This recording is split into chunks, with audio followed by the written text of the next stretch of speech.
नाज़रीन ग्रामी, आज के जदीद दौर में वीडियो गेम्स को हमारे यहाँ बच्चों का खेल समझा जाता है, लेकिन आज से 10 साल पहले तो ये बात ठीक हो सकती थी, पर अब नहीं, क्योंकि अब ऐसी वीडियो गेम्स मंजराम पर आ चुकी हैं जो इस्लाम की बेहुरमती के साथ साथ मुआशरती बुराइयों का सबब भी बन रही हैं। जहाँ इन वीडियो गेम्स में इस्लाम मुखालिफ एजेंडा और फहाशी की भरमार है, वहाँ ये गेम्स लोगों की सोच, मिजाज और रवैयों पर भी हावी हो रही हैं। आज की ज़ेरे नजर वीडियो में हम ऐसी ही एक वीडियो गेम को बेनकाब करने जा रहे हैं, जो बज़ाहिर तो एक गेम ही लगती है, लेकिन अगर हम इसे गौर से देखें तो इसमें खुफिया ताकतों की जानिब से इस तरह तौहीन इस्लाम की गई है कि देखने के बाद यकीनन आपकी रूह कांप जाएगी। प्यारे दोस्तों, सबसे पहले तो आपको बता दें कि एक ऐसी गेम है जिसमें शैतानी ताकतों की जानिब से हमारी नौजवान नस्ल की माइंड प्रोग्रामिंग की जा रही है, जिसमें जगह जगह आपको मार्क ऑफ द बीस्ट और 666 जैसे शैतानी निशान नजर आएंगे, जबकि बाज जगहों पर तो लफ्ज इल्यूमिनाती और खुफिया ताकतों की खुफिया लाइंस भी लिखी हुई साफ नजर आती हैं, जिनसे ये पैगाम वाज़े मिलता है कि ये गेम किसी आम शख्स की तैयार करदा नहीं है, बल्कि इसे एक खास मंसूबा बंदी के तहत तैयार किया गया है, जिसका निशाना सिर्फ और सिर्फ मुसलमान है। इस गेम के एक सीन में आप टीवी पर एक आंख की तस्वीर बनी हुई देख सकते हैं, और इसके साथ वाले टीवी पर ही एक अमेरिकी सियासतदान की तस्वीर नजर आती है, जिसको दुनिया जॉन एफ कैनेडी के नाम से जानती है,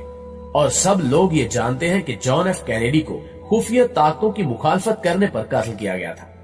लिहाजा इस सीन में ये समझाने की कोशिश की जा रही है कि जिसने भी इस एक आंख की मुखालफत की, उसे जॉन एफ कैनेडी की तरह कत्ल कर दिया जाएगा। नाज़रीन ग्रामी, इन तमाम बातों के बाद अब इस बात में कोई शक नहीं रह जाता कि ये गेम खास तौर पर मुसलमानों की माइंड प्रोग्रामिंग के लिए तैयार की गई है। यही वजह है कि इस गेम में जगह जगह इस्लाम की तौहीन की गई है और इस्लाम को बिल्कुल गलत तरीके से पेश किया गया है। जैसा कि call of the duty modern warfare 2 में एक फोटो फ्रेम पर कुरानी आयात लिखकर उस फोटो को बैतुल खला में लगाया गया है, जो कि एक नापाक जगह है। अंदाजा कीजिए कि एक ऐसी जगह जहाँ हम किसी मुकद्दस हस्ती का नाम लेने का सोच भी नहीं सकते, वहाँ इस गेम में कुरानी आयात को एक फ्रेम की मदद से लटकाया गया है। लेकिन इतनी चालाकी से ये तौहीन की गई है कि आम देखने से पता नहीं लगता, लेकिन अगर आप इस सीन को जूम करके गौर से देखेंगे तो वाज़े तौर पर आपको इस फ्रेम में कुरानी आयात नजर आ जाएंगी। फिर आगे एक स्टेज में कुरान मजीद को एक अलमारी में रख दिया जाता है और खेलने वाले प्लेयर को उस जगह को बम से तबाह करके आगे बढ़ना होता है, जिसका मतलब ये हुआ कि जब तक आप इस पाक कुरान के साथ कभी हरकत नहीं करेंगे, तब तक आप इस गेम में आगे नहीं बढ़ सकेंगे। लेकिन बदकिस्मती ये है कि हमारे नौजवान लाइल्मी की वजह से ये सब कर जाते हैं और उनको पता भी नहीं चलता।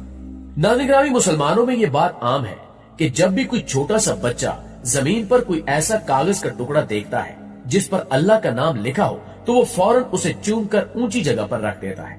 लेकिन अफसोसनाक तौर पर call of duty black ops 2 में गटर के अंदर नऊजुबिल्लाह अल्लाह का नाम लिखा हुआ वाज़े तौर पर नजर आता है, जैसा कि आप इस वीडियो में देख रहे हैं। नऊजुबिल्लाह मिन ज़ालिक। इस गेम के तीसरे पार्ट में पाकिस्तानी हुकूमत को दहशतगर्दों का सपोर्टर और पाकिस्तान को दहशतगर्दों का गढ़ करार दिया गया है, और खेलने वाला अमेरिकी फौजी बनकर मुसलमानों को कत्ल करता है और मस्जिदों को शहीद करता है, जिसके बाद दुनिया अमन का गहवारा बन जाती है। इस गेम के एक हिस्से में गेम प्ले के दौरान जगह जगह कुरान शरीफ को जमीन पर गिरे दिखाया गया है, जबकि साथ ही साथ इसमें एक स्टेज में शैतान की दुनिया में दाखिल होने का दरवाजा दिखाया गया है, और ये दरवाजा बिल्कुल मस्जिद नबवी के दरवाजे जैसा दिखाई देता है। और अगर गेम में दिखाए जाने वाले दरवाजे से हम सिर्फ एक सिंबल को हटा दें, तो इन दोनों दरवाजों यानी मस्जिद नबवी और गेम वाले दरवाजे में फर्क पहचानना नामुमकिन हो जाता है। यानी इस गेम के डिवेलपर्स ने मस्जिद नबवी के दरवाजे को शैतान की दुनिया में दाखिल होने का दरवाजा बताया है, जिससे आप इनकी सोच और इस्लाम के खिलाफ होने वाली साजिशों का अंदाजा लगा सकते हैं। प्यारे साथियों, अगर हम इन जैसी गेम्स की मजीद गहराई में जाएं, तो आपको ऐसी और गेम्स भी मिल जाएगी जिनमें सिर्फ और सिर्फ इस्लाम को टारगेट किया गया है। आप मशहूर मारूफ गेम प्रिंस ऑफ पर्शिया को ही ले लें, जिसका मेन प्लेयर पर्शिया का शहजादा दिखाया गया है, जो मुसलमानों का शहजादा होता है और पूरी गेम में खून खराबा करता है। जबकि इस गेम पर मुस्लिम गेमर्स खासा नाराज भी हुए थे, क्योंकि इसमें प्रिंस की तलवार पर अरबी जुबान में लिखा है कि तालीम फैलाओ। हालांकि ये हजरत मोहम्मद सल्लल्लाहु अलैहि वसल्लम के इरशाद का मफहूम है, मगर ये अल्फाज इस गेम में प्रिंस की तलवार पर लिखे दिखाई देते हैं, जिसका मतलब निकलता है कि मुसलमान अपनी तालीम तलवार के दम पर फैलाते हैं, यानी तमाम मुसलमान इस्लाम को खून खराबे के जरिए फैलाने पर तुले हुए हैं। और इस तरह देखा जाए तो यहाँ तलवार पर ऐसे अल्फाज लिखकर गेम बनाने वालों ने इस्लाम की तौहीन की है। इस तरह डेविल मे क्राई भी एक ऐसी गेम है जिसमें खिलाड़ी शैतान के पुजारियों से लड़ता दिखाई देता है, और इस गेम में एक टावर भी दिखाया जाता है जिस पर वो लोग चढ़ाई करते हैं जो शैतानी कुव्वतें पाना चाहते हैं, और फिर इस टावर में तमाम बुरे लोग इकट्ठे होकर शैतान की परस्तिश करते हैं। जबकि यहाँ सबसे अफसोसनाक बात यह है कि इस टावर का मेन दरवाजा बिल्कुल काबा शरीफ के दरवाजे जैसा दिखाया गया है, जिससे जाहिर होता है कि यहाँ शैतान के पुजारी मुसलमानों को बताया गया है। नाज़रीन ग्रामी, अब चंद ऐसी गेम्स का जिक्र भी करते हैं जिनमें खुलेआम फहाशी की तशहीर की जा रही है, जो हमारे बच्चों के लिए एक जहर कातिल का रोल अदा कर रही है। दुनिया की मकबूल तरीन गेम्स में शुमार होने वाली GTA गेम का भी यही हाल है कि इसे बनाने वालों ने इसकी ज्यादा से ज्यादा फरोख्त के लिए इसमें इंतहा दर्जे की बेहयाई शामिल कर दी है। इस गेम में तशद्दुद, मारधाड़ और चोरी डकैती की तरबियत तो पहले भी शामिल थी, लेकिन अब एक नया इजाफा किया गया है कि गेम खेलने वाला गेम में मौजूद जिस्म फरोश औरतों के साथ जिनसी फेल भी कर सकता है,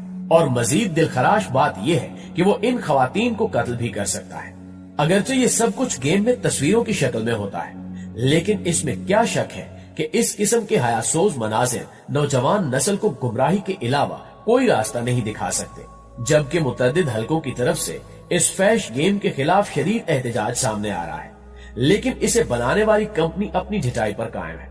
एक अंदाजे के मुताबिक पिछले साल इस गेम से कंपनी ने $1 अरब यानी तकरीबन पाकिस्तानी 1 खरब रुपए कमाए, और इस साल इससे कहीं ज्यादा कमाई की तवक्को है। लेकिन ये उम्मीद नहीं की जा सकती कि कंपनी अपनी बेहयाई की रविश में कोई तब्दीली लाएगी।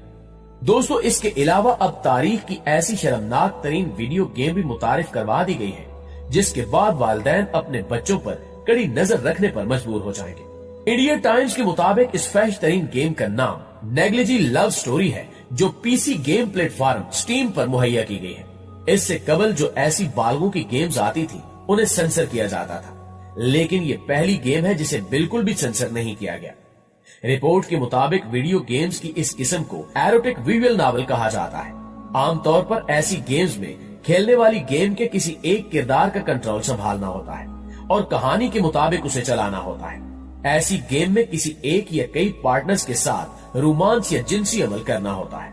जबकि स्टीम पर इससे पहले भी ऐसी कई बालगों की वीडियो गेम्स मौजूद हैं। तहम इस नई गेम को सबसे ज्यादा फैश करार दिया जा रहा है, क्योंकि ये 100% बगैर सेंसर के स्टोर का हिस्सा बनाई गई है। प्यारे दोस्तों, इस तमाम सूरत हाल को मद्देनजर रखते हुए हमें अपने बच्चों पर कड़ी नजर रखनी चाहिए, ताकि वो इस्लाम की बेहुरमती करने वाली, फहाशी को फरोग देने वाली और कत्लो गारत सिखाने वाली गेम से बच सके और बेहतर तरीके से मुआशरे में अपना किरदार अदा कर सके।